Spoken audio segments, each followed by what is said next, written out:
Hi, this is Anna Imagination with the Healing Garden, and welcome to Shifting Perspectives. So, this is a fun topic. Dungeons and Dragons. This has been a huge thing, hobby, passion, thing of mine for a very long time. I think I started playing in 2011. Yeah, it was around 2011. I was at a campsite and it was pouring rain because I was there and that's what I do. And there was nothing to do because it was raining. And we decided, I think it was my brother who said, let's play D&D. And all we had with us is 1d20 and some paper. So I pulled out some loose leaf paper and there was a discussion over who was going to DM. And I had no idea what DM meant, but I said, me, I'll do it. And they looked at me like, have you ever played D&D? And I said, I have no idea what it is. I just had a starter pack back in the 80s and 90s that I bought myself, and I have no idea what it is. I think it was in the 90s. I bought this level 1 starter pack of Dungeons and Dragons 1.0, and I had no idea what it was. So they didn't even give me a rundown. It was just, I got this. And they were like, just guide us through the story. And I went, oh, now at this time I had just finished had I published my books yet? I don't know if I'd published my books yet. I published my books in 2015. So yeah, maybe it was in 2015 that I started playing. It was 2016. No, I don't remember the year. But anyway, I was a writer. Like I was a epic fantasy writer. Like I was taking the same material that Game of Thrones and Lord of the Rings was using. Like if you were to read my book, it's right up there with Game of the Thrones and Lord of the Rings. We're all on the same page, but we're interpreting the same resources with our 3 different perspectives. So I put my Tales of the Druid out there, and I had down like fantasy world building. I was set, except it was done with oral story and tradition. I'm an actress. So it was like, I could not have been happier.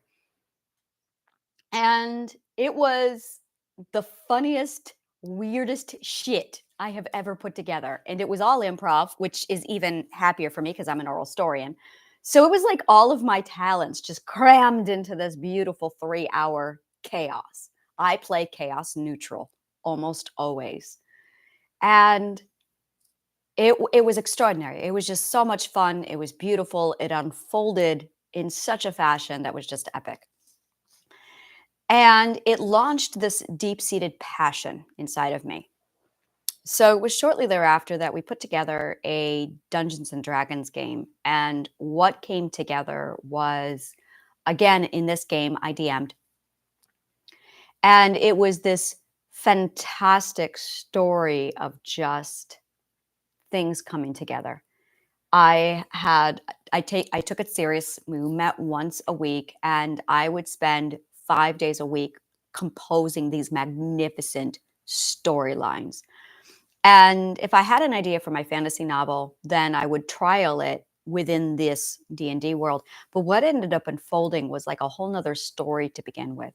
So I was able to tap into all of my talents in this space. It was just extraordinary. It was wonderful. Like I don't think I'd ever been happier than when I was dungeon mastering this group. And the group I had were a conglomerate of attorneys. And it ranged from millennials to Gen Zs. Millennials to Gen Xs. It was a chemist. It was such a wide variety of people. I had one person who was on his phone constantly, like plugging into 3 other games at the same time, who constantly was having problems with attention and keeping focused on the game. I had somebody who was obsessed with doing the right thing, Paladin, who actually was playing it lawful good in a group that was chaotic neutral. And then we had another group or another person who was all about the riddles, all about making sure that, yeah, he was very ethical. He was very ethically driven. I had somebody who was very attention driven, action driven. I had somebody who was treasure hoarding and commanding and in control, impulsive driven. And then I had a logician who was all about the math and the logic and wanting the intellectual challenges. So it was, and I put out these character sheets in the beginning where I wanted to know everyone's triggers, I wanted to know everyone's boundaries. And then after I took in everybody's boundaries, I was able to understand and get from them all what their psychological need was for the game. Why were they playing? And when you play a game of Dungeons and Dragons, you are seeking you have an emotional need that you are seeking. Everyone does. That's why we play D&D. There is something that you are vicariously seeking to get through the game. And I didn't realize it at that time. And in hindsight, I'm going, whoa, I see what I did. Yeah, I was literally using Dungeons and Dragons as therapy to psychologically give to these people, each one of them, what they needed and fulfilling them psychologically and emotionally, while also making sure that I'm maintain the boundaries of everybody involved, while also entertaining them and giving them a game that participated and linked into each one of their characteristics. It was a balancing act. And it was hilarious because we would get to this dungeon and I would give, well, I'll just say his name, Quinn. I would give Quinn some riddles and puzzles, and they were extensive riddles and puzzles that he had to figure out. And it would take sometimes an hour. Now, while he did that, I had this random monster who showed up and just had to suddenly attack the millennial who couldn't get off his phone. And I had that on hand at all times. So while he's sitting there, and it was amazing how it unfolded because Quinn was sitting there playing around with this puzzle on the door, trying to figure it out while I was over here having these things attack, keeping the millennial entertained while he fought off these battles, and I kept that engagement going. And then I just had to make sure I threw enough gold and prizes in there to appease the child in the room. The child in the room was my ex-husband, so yeah, I'm going to call him that. And then on the other side of it, I had this paladin who was just all about making sure everyone was safe and doing the ethical thing. And so it was this beautiful dance and this choreographed movement of everybody. And what I realized, it was when I pulled out the character sheets. And if you look at a character sheet of D&D, it's hilarious because it's literally a psychological format. It's like a full psychological evaluation of who you are. And this is the beautiful thing about Dungeons and Dragons is when you build a character sheet, whenever you put together a character, you are actually reaching into your shadow self, tapping into all of your deep, darkest desires. This is why Dungeons and Dragons is so amazing. And you are actually recreating your ideal dream self, the person you've always wanted to be, and you're putting it on paper. And the more you do that, the more you start to realize, if you're consciously aware of it, that is, exactly who it is you wish you could be, who you want to be. And then you get to act this all out and play it out in these harmless situations where you can test your own skills, test your own virality, everything about you. And you can see this fictitious character of yourself, this dream version of yours, actually set to work in a safe, fictionalized setting to see exactly who it is you are. It's absolutely the most extraordinary thing I have ever seen. It's full imagination, full play. It's beautiful. And Dungeons and Dragons, there's so much politics wrapped up in it, and with Stranger Things coming out, it saw this massive skyrocket of just this boom that occurred. Thank you, Stranger Things. But back in the 80s, I'm an 80s child. I was born 1980s. And I was there when Dungeons and Dragons was considered evil. Not early on, like the 60s and the 70s, but in the 80s, I was there when this horrible evil was penetrating the world. And I think it's second season, Lizzie, second or third season, with the Dungeons and Dragons cult, the anti-cult, where they're fourth season. Thank you. In Stranger Things fourth season, there's this Christian cult who seek out, they actually go D&D hunting for cult members, hunting for these players, for D&D players, to basically put them on a stick and sacrifice them. Like, this is part of the plot. That happened. That shit happened in the 80s and 90s. I was there for it. I was like, they're literally like, they're witch hunting parties. There's no other word for it. It's witch hunting. And there's a lot of things, and I'm just going to completely, it's absolutely disgusting because witch hunting is still very, very real today. And the church cult that I was involved in was huge on witch hunts. And I watched them do it with Harry Potter. I watched them Harry Potter witch hunts. I saw them do it with Dungeons and Dragons, and I saw them do it with oh, there was another thing that they did it with. Oh yeah, with the LGBTQIA community. Um, Matthew Shepard. Matthew Shepard was a huge, huge part of that. Matthew Shepard was an LGBTQIA boy. He was about 16 years old, who came out of the closet when he was around 15, 16 years old. And this was down in the South. And it came out that he was gay. Some kids from school killed him. They killed him. They tortured him. They did things to him, and they found the body the next morning. 3 days later, they had his funeral, and those same fucking assholes trashed his funeral. It was all over the news back in the 90s.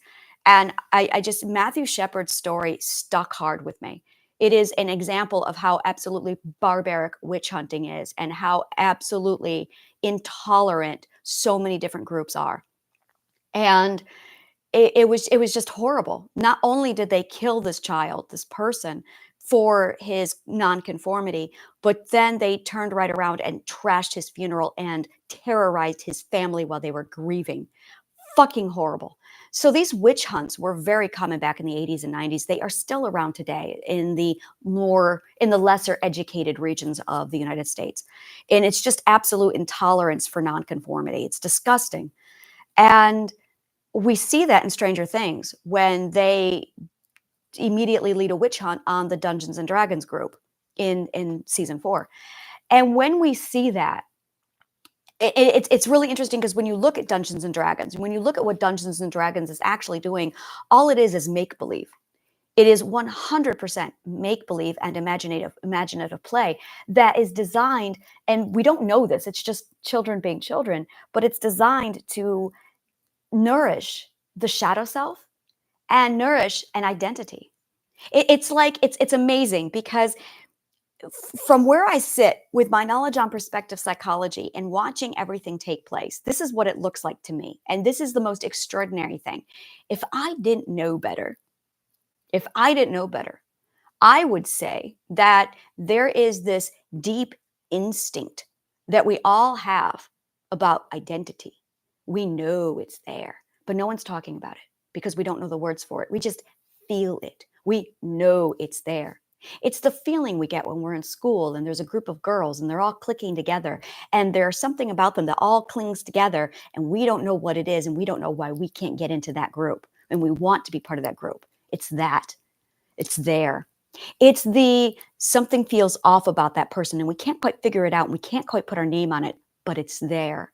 It's you meet somebody who's so extraordinary and so unique that you just idolize them and you light up when you see them and they have fantastic vibes and energy and you just can't quite figure out what it is about them that you just are drawn to, and it's there.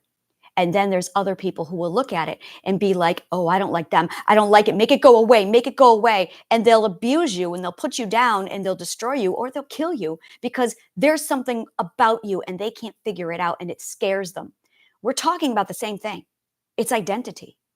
There are some people, and this is it.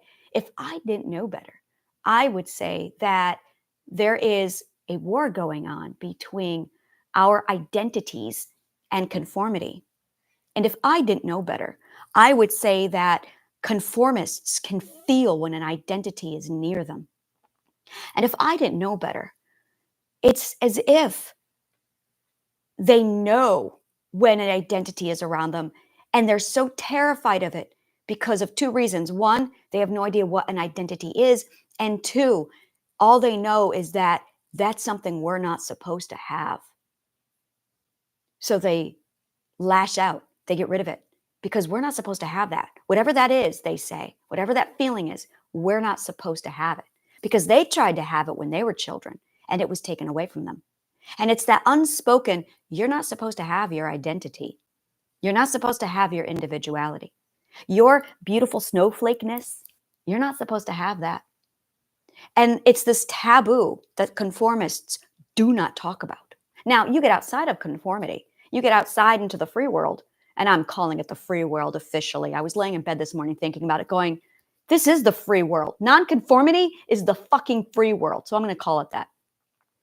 When you get into the free world, it's you know it, you feel it, it's there. Authenticity. We have names for it. We have exercises and healing programs where all we're doing is trying to bring it back out and reunite ourselves with our authenticity. And then you get back into this conformists world, and it's this banned thing. It's the ultimate banned thing that you're not supposed to have.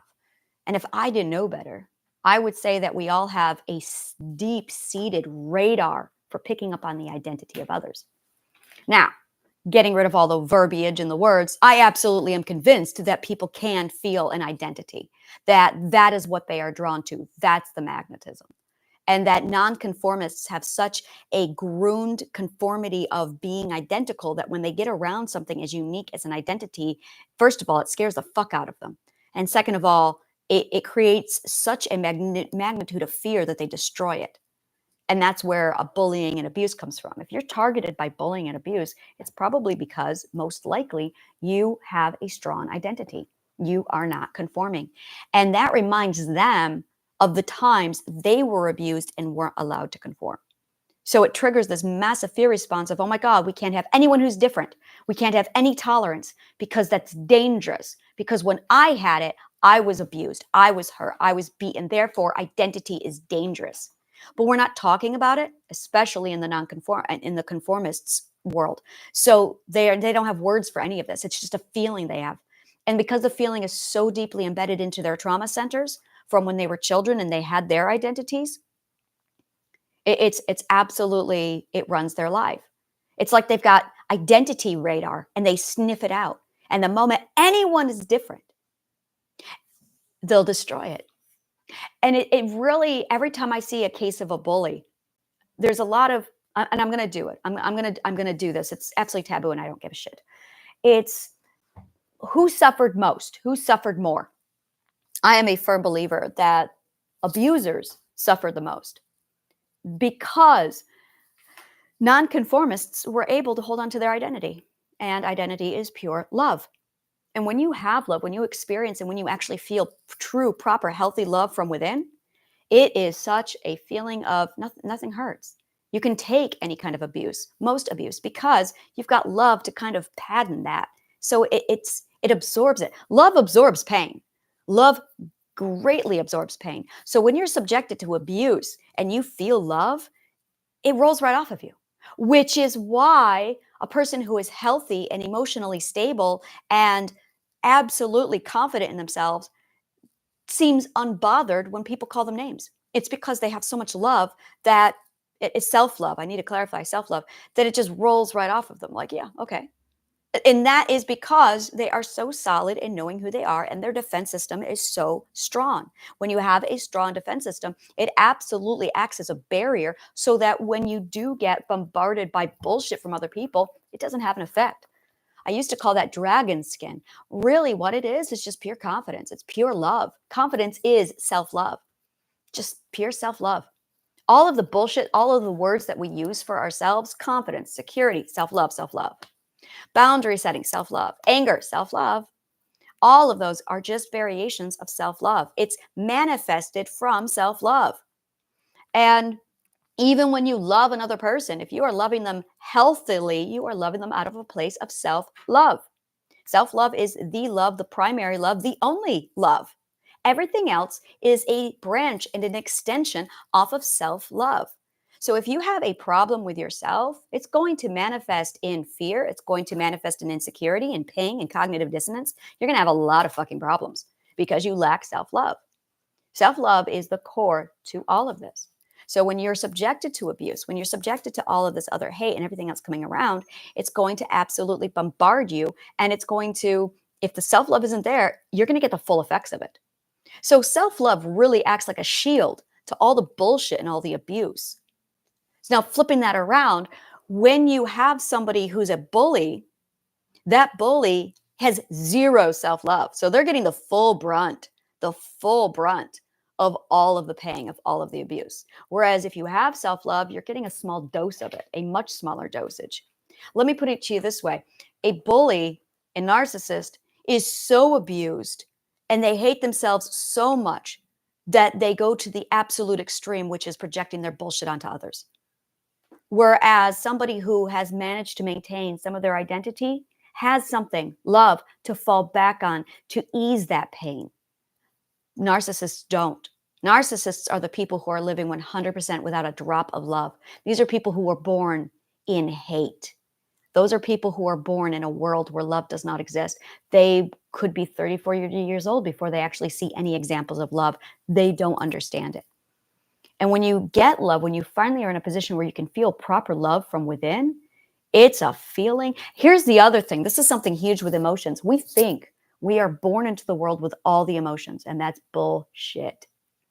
We are not born into the world with all the emotions. You get emotions when you get to stage growths. So there are stage one perspective emotions, and there are stage two perspective emotions, and there are stage three perspective emotions. Now watch this. There are stage five and stage six perspective emotions. There are stage seven, eight, and nine perspective emotions. So if you're at stage four, there's a whole other flourish of emotions you're not ever going to feel until and unless. It is extraordinary. You do not have the full array of emotions. And it's also dependent upon how you feel, what kind of a person you are, where you stand with authority. Are you a controller or are you an avoider? If you are a controller, a doer, I need to change these words because it's really if you're a doer or if you are a thinker. It's almost like a doer and a thinker. A doer is the controller. They project, they have to have hands on to feel in control. They have to take control to feel security. An avoider will seek out avoidance to escape the situation. They won't try and do a hands-on take control. They will avoid it and escape. So if you are an avoider, then you're going to be really, really close to the feeling of overwhelm. But if you are a take action doer, overwhelm is going to be something you don't feel in most cases. I am so dead to the emotion overwhelm. I have no idea what the feeling feels like. It's really a confusing emotion for me because I don't have it. We do not get exposure to all of the feelings. There are some people who cannot feel jealousy. They don't have it in their wiring. So this concept of you have all the emotions upon birth, no matter what, is bullshit. Emotions are something you get as you level up. And that's it. You level up. Love is not something you get unless you have the appropriate environment with the appropriate combination with the right order of developmental growth. So you might not even get love until you're like a stage 5 passive. If you are a stage 3 aggressor, you're not going to feel love. Not at all. Because love comes with self-comfort, which is just more self-love. And love comes with resourcefulness, which a lot of people don't have. So if you're in this position where you are a third stage aggressive, you're not going to feel the emotion love. And that's where most abusers start their abusing, right there at stage 3. That is where all abusers start their abusing, is stage 3, stage 3 aggressors. And if you are a stage 3 passive, you're going to feel emotions differently than a stage 3 aggressor. If you're a stage 4 aggressor, you're going to feel differently than a stage 4 passive. But if you're an aggressor, you're not going to move on to stage 6, stage 5 and stage 6 until you do the work that needs to be done to get you to stage 5 and stage 6. So you're going to be stuck at stage 4 because you lack the emotional requirements, those foundational emotions, the foundational ethics to get you to the next stage. So back to Dungeons and Dragons. Dungeons and Dragons is absolutely designed to hardwire into your shadow self, into your character, into your identity, into your intuition. And it just feeds off of your imagination, your creativity, and your identity. It is like a dose of self-love. And that's all it is this massive amounts of nourishing self-love. So from the moment you sit down and decide to play a game of Dungeons and Dragons, and you're plugging it all in, and you're creating this massive amount of information, you're looking at it and you're going, well, who am I? What am I? Who do I want to be? Every time you decide what class or race you're going to be, You are living vicariously. There's a reason why you're choosing those characters. I always play as my rogue wood elf and or my bard gnome. That's a thing, my bard gnome. And it depends on which kind of a person I want to be. Do I want to be this stealthy, sexy thing that's lethal, that's got this great, like, everything's over serious, or do I want to be verbal? Verbal's a thing. Verbal. So once you understand, once you understand which side of you want to tap into, and having this conscious awareness when you play Dungeons and Dragons is the best thing in the world. Having the conscious awareness is hilarious because it takes everything up a notch. Doing this subconsciously is one thing. Doing it subconsciously is like, okay, all right, who do I want to be? And you shut your brain down and you just go inside yourself and you feel. Who do you feel like being? Oh my God, that is such a psychological, healthy tapping into your emotions. Who do you feel like being? I connect with the paladin. I connect with, and this is the best part, whatever you choose, it's so funny. I'm now setting up 2 games. I'm setting up one live in Brooklyn and I'm setting one up online. If you want to jump in, comment below and I'll get to the information if you want to jump in. But this is fantastic.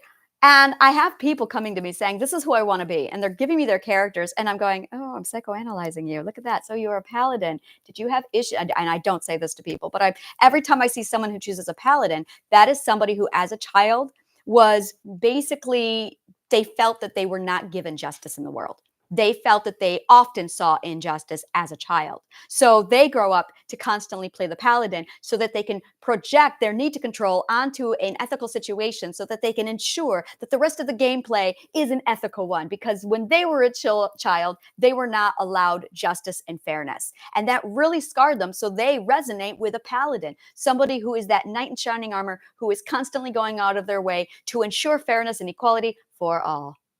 So I have these, and it's just in the class. It's just in the character. It's same thing with whatever it is they want to be. One of my favorites is when somebody in D&D says, I want to be a human. Who wants to be a human in Dungeons and Dragons?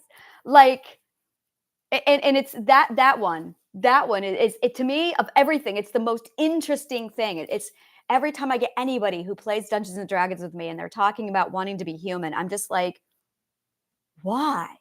Why would you want to be human? Like, it absolutely fascinates me. It's like, and I'll tell you what it is. The people who play human are the people who are so solidly happy with themselves being human. It's so unusual because so many people are so unhappy that they're always wanting to be someone else. They're always looking to use Dungeons and Dragons characters as an extension of themselves to enhance their weaknesses. Oh yeah, this is so much fun. Enhance their weaknesses to live vicariously through their characters so that they become who they wish they could be. And because of that extension, they're always projecting their dreams and their ideals onto these beautiful characters, onto these avatars. So when someone comes along and says they want to be a human, I'm just like, you really have you are truly happy with yourself. It's fascinating. It's absolutely fascinating. So, and actually one of the assignments that I do for my clients is I will hand them a D&D sheet and say, put together a character sheet. You don't have to play, but build a character sheet. Who do you want to be? And it absolutely rips them apart. It forces them to really go deep inside. And it's not even Dungeons and Dragons. I use the format. And there's like 2 gameplays that I do. I do all right, let's sit down and actually play Dungeons and Dragons. And then the other side is let's play make-believe. And make-believe is just the same thing without the structure. It's complete nonconformity. So that it's who do you want to be? And I do this with my meditations also, where I will lead a meditation. And while I'm leading a meditation, I will walk them through let's play with imagination. Let's create this massive character. And by tapping into your imagination and envisioning who you want to be in the future, who you wish you could be, and then using that imaginative, who do you want to be when you get older? Not just what kind of a job you want. That is so not it. We really have a fucked up viewpoint of jobs in this country. And I need to do a whole video on what a job really is. Because once you understand psychologically what a job really is, let's not use the word job. There's job, career, and calling. I'll have to do another video on this. And I'll probably follow up with that one because it's such a huge part of it is understanding the difference between a job, a career, and then a calling.